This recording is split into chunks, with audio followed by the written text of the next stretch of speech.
ॐ यतो यतः समीहसे ततो नो अभयं कुरु शं नः कुरु प्रजाभ्यो अभयं नः पशुभ्यः। आदरणीय पवित्र आत्माओं,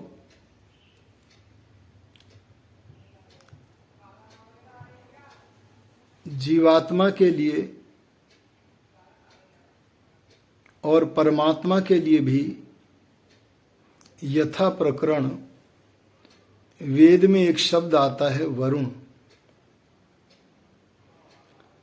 परमात्मा भी वरुण है और परमात्मा को वर्ण करने वाला, स्वीकार करने वाला जीवात्मा भी वरुण है।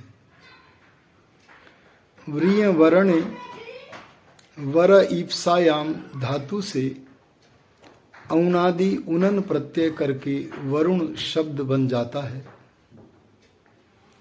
महर्षि दयानंद सरस्वती के मतानुसार यह सर्वान शिष्टान मुमुक्षून धर्मात्मनो वृणोति स वरुणः, अथवा यह शिष्टैः मुमुक्षुभिः धर्मात्मभिः व्रियते वर्यते वा स वरुणः परमेश्वरः। जो सब शिष्ट आप्त योगी विद्वान धर्मात्मा पुरुषों के द्वारा स्वीकार किया जाता है वह परमात्मा वरुण है। ऐसे ही वह परमात्मा जिन शिष्ट मनुष्यों को, जिन मोक्ष के अभिलाषी मुक्त आत्माओं और धर्मात्मा लोगों को स्वीकार कर लेता है, ऐसे भगवान के उपासक भी वरुण हैं। परमात्मा हमें वर्ण करता है, स्वीकार करता है तब जब हम वरुण बन जाते हैं। वरुण कहने मात्र से हम नहीं बन सकते हैं। परमात्मा के स्वीकार करता हम कहने मात्र से नहीं बन सकते हैं, अपितु इसके लिए घोर परिश्रम करना पड़ता है। यदि हम पिछले जन्मों में दुर्वासनाओं में घिरे हुए अपने चेष्टाओं को कर रहे थे, तो वर्तमान जीवन में हम तमोगुण से युक्त होकर अपनी चेष्टाओं को प्रारंभ किया करते हैं। जिस समय तमोगुण से उत्पन्न वासनाओं के जाल से मनुष्य आक्रांत होता है, उस समय उसे कुछ भी दृष्टिगोचर नहीं होता। उसकी दुर्दशा तो ऐसी हो जाती है कि वह परमात्मा को वर्ण करना तो छोड़ो, बल्कि अपने सांसारिक कर्तव्यों को भी भूल जाता है। ऐसा भूल भुलैया में फंसा हुआ मनुष्य कभी वरुण कहलाने का अधिकारी नहीं है। इसे ईश्वर प्रणिधान करके, ईश्वर की अध्यक्षता में रहकर अपने जीवन को चलाना पड़ता है। अपने शरीर को, प्राणों को, इंद्रियों को, मन को, आत्मा को, सबको परमात्मा की आज्ञा में रखकर अपने कार्यों को करना पड़ता है। भगवान की तरफ चलने में जो बाधाएं आती हैं, उन बाधाओं को, उन बड़े बड़े पाप के ढेरों को धक्का देते हुए महान तप करना पड़ता है। ईश्वर प्रणिधान, सात्विक भोजन का सेवन, उत्तम आचरण करने से हम तमोगुण से उत्पन्न वासनाओं से मुक्त होते चले जाते हैं। समय लगता है लेकिन मुक्त होते चले जाते हैं। आगे चलकर जब हम तमोगुण से बहुत मात्रा में मुक्त हो जाते हैं तो रजोगुण हमारा पीछा नहीं छोड़ता।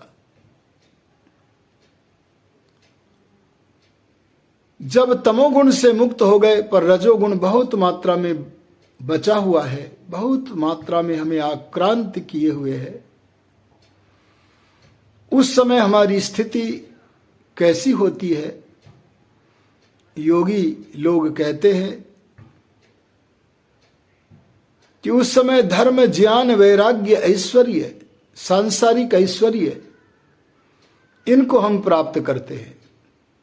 पहले अधर्म था अब धर्म है, पहले अज्ञान था अब ज्ञान है, पहले विषयों के प्रति आसक्ति थी अब वैराग्य है, पहले आलसी प्रमादी बनकर हम सांसारिक ऐश्वर्यों से रहित थे तो अब गति आ गई है, सांसारिक ऐश्वर्य भी बढ़ने लगा है। इस रजोगुण को जब हम कुछ कुछ क्षीण करते हैं तब हम वरुण भी बन सकते हैं।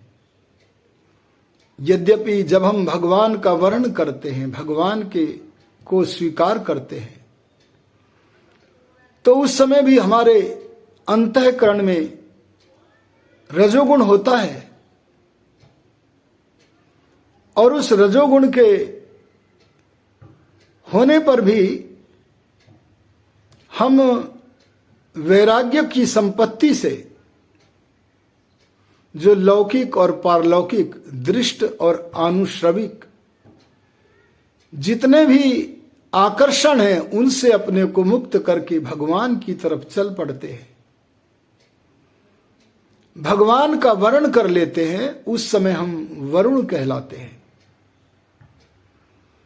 अभी योग की तरफ हम बढ़ रहे होते हैं पर अभी सत्वगुण प्रबल नहीं हुआ होता है। जब हम भगवान का स्वीकार कर लेते हैं,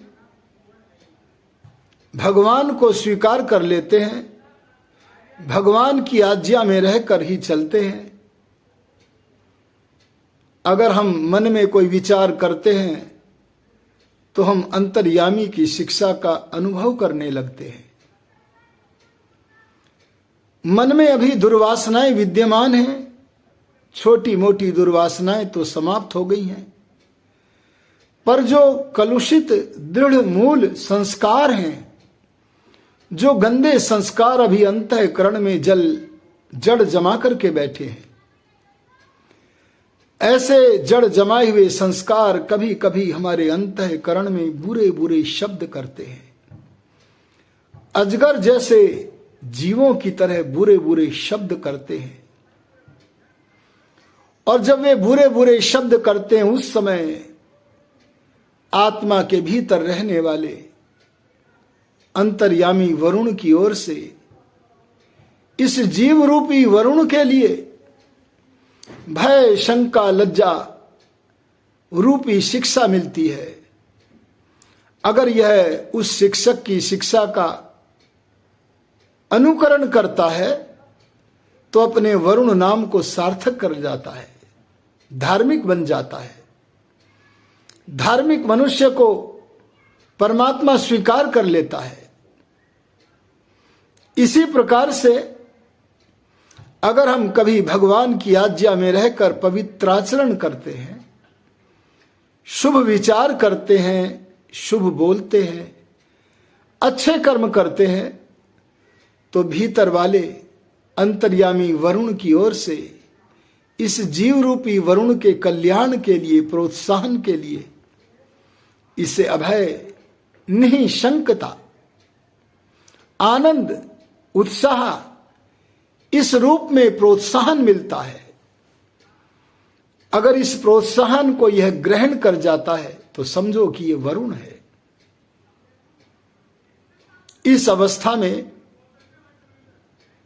इसे अपने मन के भीतर जो दृढ़ मूल गहरी जड़ जमा कर बैठे हुए बुरे बुरे संस्कार हैं उन्हें भी उखाड़ कर फेंकने के लिए प्रयत्न करना पड़ता है।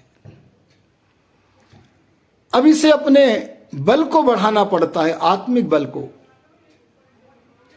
आत्मिक बल बढ़ता है ईश्वर से प्राप्त होने वाले ज्ञान से। अब इसका भोजन, अब इसका खाद्य केवल ईश्वरीय ज्ञान है।